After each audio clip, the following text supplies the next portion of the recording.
Alright, hey guys, OLED Gamer here, and today I'm going to be telling you guys my thoughts on the recently announced new OLED model Nintendo Switch.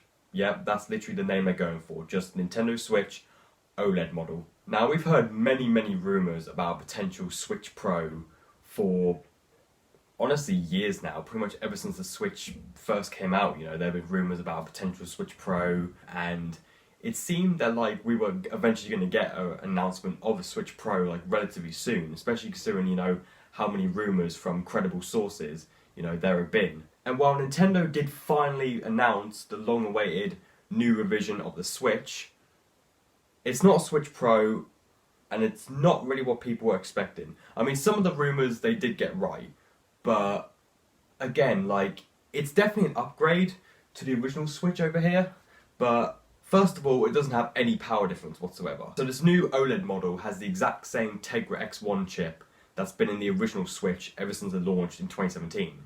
So the actual hardware itself, under the hood, hasn't been upgraded at all. It's still the same old Switch that they've been selling for nearly 5 years now. But the only thing that's different with this new OLED model is pretty much everything else.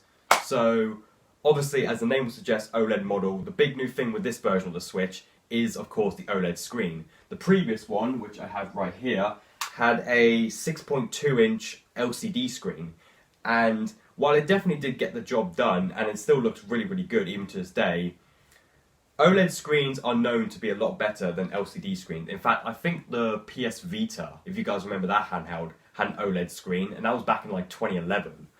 So, and really, that was the only handheld to have a OLED screen until the release of the new Nintendo Switch OLED model. In case you're not aware, the difference between LCD screen and OLED screen is basically just getting better colour, better clarity. It's just going to look better, pretty much. I mean, I don't know the whole technical details on it, but basically all you need to know is that an OLED screen just looks better than an LCD screen. That's all you really need to know. Although the screen itself, I think, is the same resolution as the original Switch, so you're only going to get 720p. So no 4K, unfortunately. Sorry to say. So yeah, so a 7-inch OLED screen is the big new addition to the Switch LED model, which is a terrible fucking name. But that's not the only new addition to the Switch, because there's also going to be a new wide adjustable stand. So basically, the original model Switch had this terrible fucking kickstand on the back, which barely held up on anything, unless the surface was completely flat. It would constantly just keep falling over. But this one's going to have a new stand where it actually extends to the entire back of the Nintendo Switch, and you can also lay it down in in different positions, pretty much. So, and it took them nearly 5 years to finally fix that kickstand issue, by the way.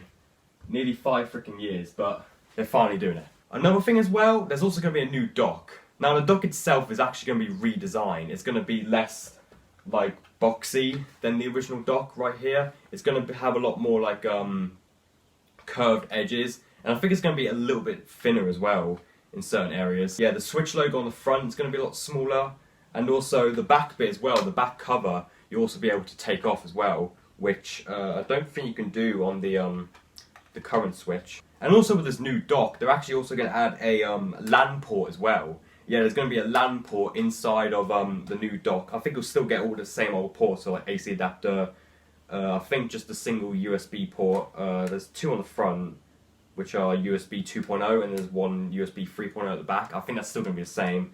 Of course, HDMI out, but there's also going to be a LAN port as well, which I think this will be the first time ever a Nintendo system's had a LAN port built in.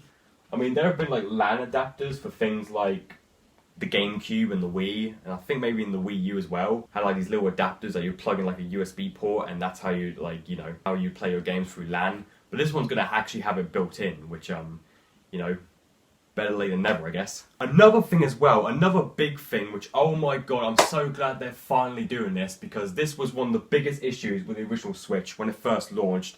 They're finally upgrading the storage. Yes, the original Switch only launched with 32 gigabytes, which just simply isn't enough storage. You pretty much have to have, same with the Switch Lite, only 32 gigabytes. You pretty much have to have a micro SD card. Especially if you have a big library of games, you pretty much have to have a micro SD card. In fact, I've got one. I've got one right here in my Switch. And I remember I asked for a micro SD card for Christmas, specifically for my Switch, just so I could, you know, basically never run out of storage. This is a 128GB card, so that should be enough for me. But, oh shit.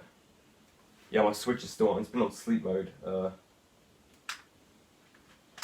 been on sleep mode this entire time. Yeah, they're finally upgrading the storage. So instead of the standard 32GB, which even the Wii U back in 2012 launched with, I mean, there were two models of the Wii U. One was 8 gigs, and the other was 32 gigs. Which even back in 2012, 32 gigs was like, you know, a teeny amount. But they're now upgrading it to 64GB. 64. Holy shit. But yeah, all jokes aside, even though this is a big upgrade, you know, the fact that they're finally upgrading the storage on the Switch after so long, 64 gigs still isn't enough. Again, if you have a big library of Nintendo Switch games, it's still recommended to get an SD card. In fact, I think there might even be some games that actually require it. Games that are too big to fit on the internal storage, or if you do fit on the internal storage, they pretty much fill up the entirety of the storage, because only like, what, 26GB of the internal storage of the Switch is actually usable. That's another thing you need to know as well, like just because a console says it's got like 1TB of storage or whatever, doesn't mean all of it is accessible, because most of the time it isn't. Other improvements with the new Switch is going to have improved speakers, so basically the speakers are going to sound a lot better. Yeah, it's going to have improved speakers. And the OLED Switch itself is going to come in two colours at launch. It launches on October 8th, 2021, which is only one day after my birthday. And if you're wondering, no, I'm not going to get one because I'm perfectly fine with my current Switch, you know. I've had this Nintendo Switch really close to launch, actually. I've had this since like August of 2017, which was only a few months after the system first came out, you know. And, you know, I'm totally happy with it. My sister's got a Switch Lite. She's got a black Switch Lite. But yeah, I've still got the original launch model Switch. I mean, like I said earlier, the OLED model of the Switch doesn't have like any spec improvements or everything. It's still using the same like hardware as this Switch right here. So, you know, I mean, unless you really care so much about the bigger screen and like the better speakers and like the new dock with the LAN port built in and stuff, I'll say just stick with the regular Switch, you know. Which is what I'm going to do. I'm just going to stick with my regular launch model Switch. But yeah, so like I was saying before, it comes in two colours. There'll be two colours available at launch. White, which looks more grey to me, but Nintendo's calling it white. And the neon blue / neon red, which is basically the same colour scheme that the Switch first launched with, you know. Because when the Switch first launched in 2017, there was the grey option, which is the one I've got, and the neon blue and neon red ones, where one of the Joy-Cons was red and one of the Joy-Cons was blue. And also the dock itself is going to have different colours as well. Like I think the white one's going to come with a white dock to match with the, you know, the Joy-Cons. Obviously the system itself is going to be pretty much the same colour as, you know, the Switch here, but like it will come with white Joy-Cons, the white one of course, and a white dock to match it. And then the neon blue and neon red one's going to come with a similar colour dock to the current Switch, but just the Joy-Cons will be obviously in the neon colours. And if you're wondering what the price is, well, in America it's going to retail for $350, which I don't know what that translates into UK money. I've looked it up and at the moment there doesn't appear to be a confirmed price for the UK release. So yeah, basically whatever $350 translates into UK money in pounds, that's pretty much how much the OLED model Switch will be when it comes out on October 8th. Yeah, that's pretty much it. That's the OLED Switch. That's all the improvements. So you're getting a new 7-inch OLED screen, you're getting a wide adjustable stand, a new dock with a built-in LAN port, 64GB of internal storage, improved speakers. You know, it comes in two different colours, white and neon. It comes out on October 8th, and yeah, that's basically it pretty much. I mean, at the moment, I'd say the current Switch is still worth it. I mean, unless you really care about all the, you know, the upgrades that I mentioned earlier. I mean, unless you really care about that stuff, you know, the current Switch is still perfectly fine. I mean, you know, you can still dock this thing. Obviously, the Switch Lite is exclusively portable, So you have that option as well. But the new OLED Switch is pretty much like, it's basically like the premium model of the Switch, you know. It's for the people who want like the best of the best experience when it comes to the Nintendo Switch. But for the other people who don't really care about the better screen or whatever, you know, this Switch is still perfectly fine. Overall, I think it's pretty cool. I mean, you know, it's not a Switch Pro, but it still has a lot of really good upgrades to it. And even though I personally won't be picking it up, I know a lot of like, you know, YouTubers and stuff are going to get it day one. You know, it is cool, but at the end of the day, you know, I'm just going to stick with my original Switch. You know, it's perfectly fine for me.